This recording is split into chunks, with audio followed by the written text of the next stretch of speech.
4 PM middle east में आपका इस्तकबाल है। 4 पीएम के चैनल पे हम आपके लिए लेके आते हैं खाड़ी देशों से जुड़ी जरूरी जानकारी और रोचक कहाना। साथ ही यहाँ हम दुनिया की तमाम बड़ी खबरों को आपके सामने पेश करते हैं। इसी कड़ी में आज हम बात करेंगे एक बेहद अहम खबर के बारे में। आपको बता दें, Sheikh Mohammed bin Rashid Al मखतूम, जो यूएई के वाइस प्रेसिडेंट, प्राइम मिनिस्टर और दुबई के रूलर हैं, उन्होंने हाल ही में एक नया कानून जारी किया है जो दुबई की इमारतों की गुणवत्ता और सुरक्षा को बढ़ाने के लिए बनाया गया है। ये कानून नंबर 3 ऑफ 2026 है और इसका मुख्य उद्देश्य है कि दुबई में हर इमारत मजबूत, सुरक्षित और लंबे समय तक चलने वाली बने, ताकि लोग वहां रह के या काम करके बिना किसी डर के खुश रह के वहां रह सके। दुबई एक ऐसा शहर है दोस्तों जो दुनिया भर में अपनी ऊंची ऊंची इमारतों जैसे बुर्ज खलीफा और पाम जुमेरा के लिए मशहूर है, लेकिन तेजी से विकास होने की वजह से कभी कभी इमारतों में छोटी छोटी समस्याएं आ जाती हैं और दरारें पड़ना या सिस्टम्स का खराब होना। ये कानून से ऐसी समस्याओं को जो है रोकने की कोशिश की जा रही है।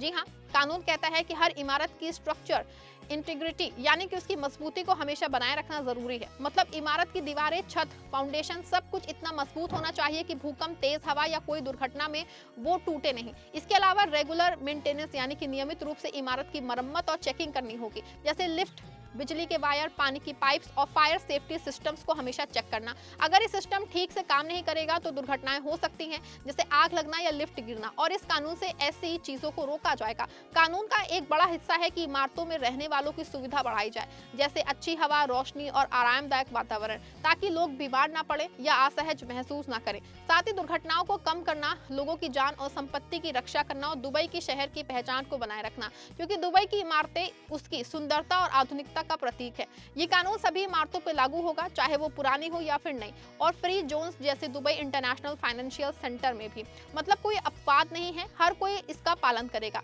अब बात करते हूँ कि ये कानून कैसे काम करता है।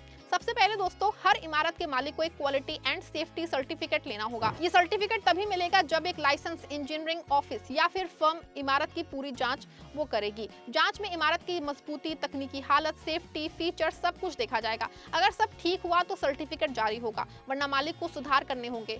दुबई म्युनिसिपैलिटी इस पूरे सिस्टम को देखेगी और एक यूनिफाइड डिजिटल प्लेटफॉर्म बनाएगी, जहां सारी जानकारी ऑनलाइन रखी जाएगी ताकि चेकिंग आसान हो पाए। अगर कोई नियम तोड़ेगा तो जुर्माना लगेगा, जो कि 1 मिलियन दरहम तक हो सकता है, और अगर दोबारा गलती करेगा तो 2 मिलियन तक।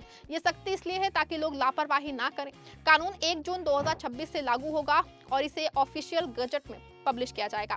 दुबई हमेशा से सुरक्षा को लेकर सतर्क रहा है, लेकिन ये नया कानून और ज्यादा सख्त है क्योंकि शहर तेजी से बढ़ रहा है और ज्यादा लोग यहाँ पे आ रहे हैं। मिसाल के लिए दोस्तों, पिछले कुछ सालों में दुबई में कई हाई राइज बिल्डिंग्स बनी हैं और कभी कभी मेंटेनेंस की कमी से छोटी दुर्घटनाएं हो जाती हैं, जैसे फायर अलार्म ना काम करना। इस कानून से ही चीजें रुकेंगी। अब सोचिए, ये कानून इमारतों के मालिकों पे क्या असर डालेगा।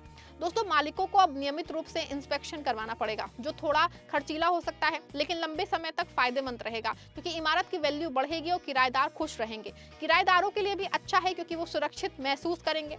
दुबई की सरकार चाहती है कि शहर इंटरनेशनल स्टैंडर्ड्स पे खरा उतरे, जैसे आईएसओ सर्टिफिकेट या फिर ग्रीन बिल्डिंग नॉर्म्स। ये कानून सस्टेनेबिलिटी पे भी फोकस करता है, मतलब इमारतें पर्यावरण के अनुकूल हों, जैसे एनर्जी सेविंग सिस्टम और waste management. Dubai 2050 urban plan का हिस्सा है ये, जहां शहर को और स्मार्ट और सेफ बनाता है।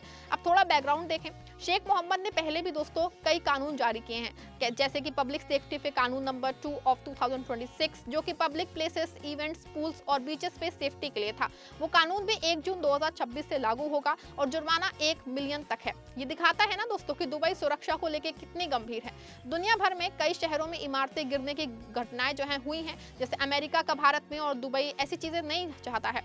इस कानून में इंजीनियरिंग फर्म्स को ज्यादा काम मिलेगा और नौकरियां बढ़ेंगी। साथ ही टूरिस्ट और इन्वेस्टर्स को भरोसा मिलेगा कि दुबई सुरक्षित है। अब विस्तार से देखूं तो कानून में क्या क्या शामिल है दोस्तों।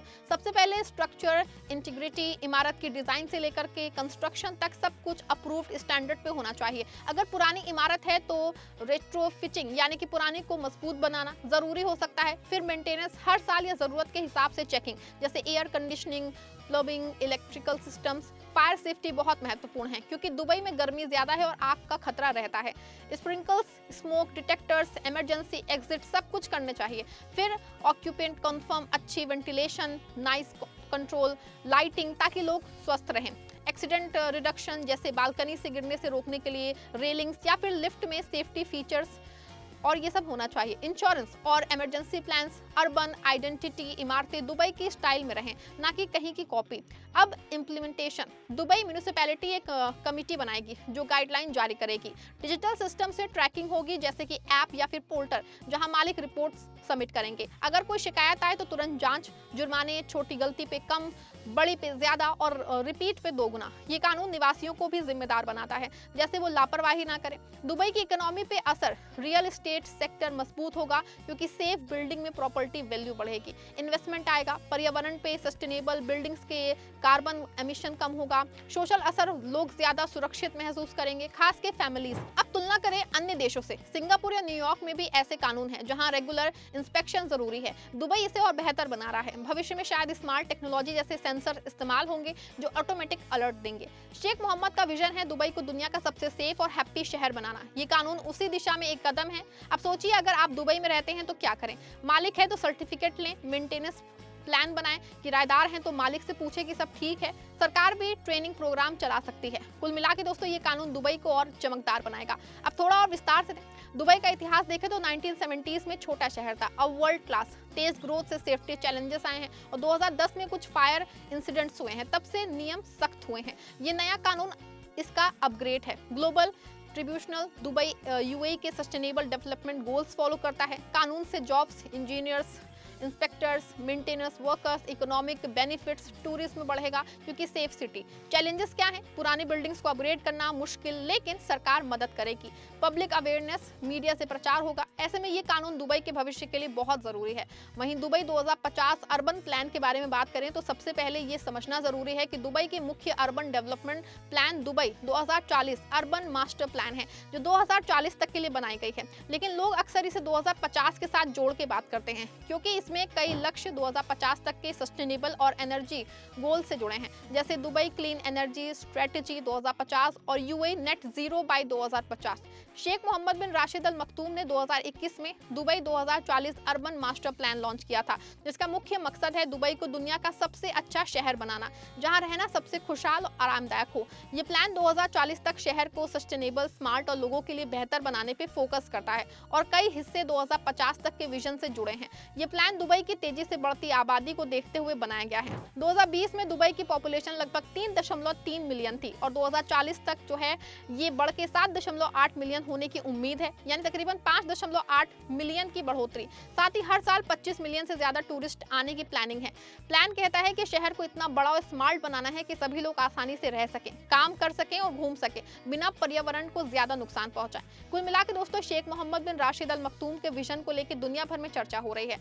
अब ये खबर आने के बाद भी चर्चा में बनी हुई है। तो दोस्तों, ये थी इस खबर से जुड़ी पूरी जानकारी। वीडियो पसंद आई है, वीडियो को लाइक शेयर करिएगा, चैनल को सब्सक्राइब जरूर करिएगा।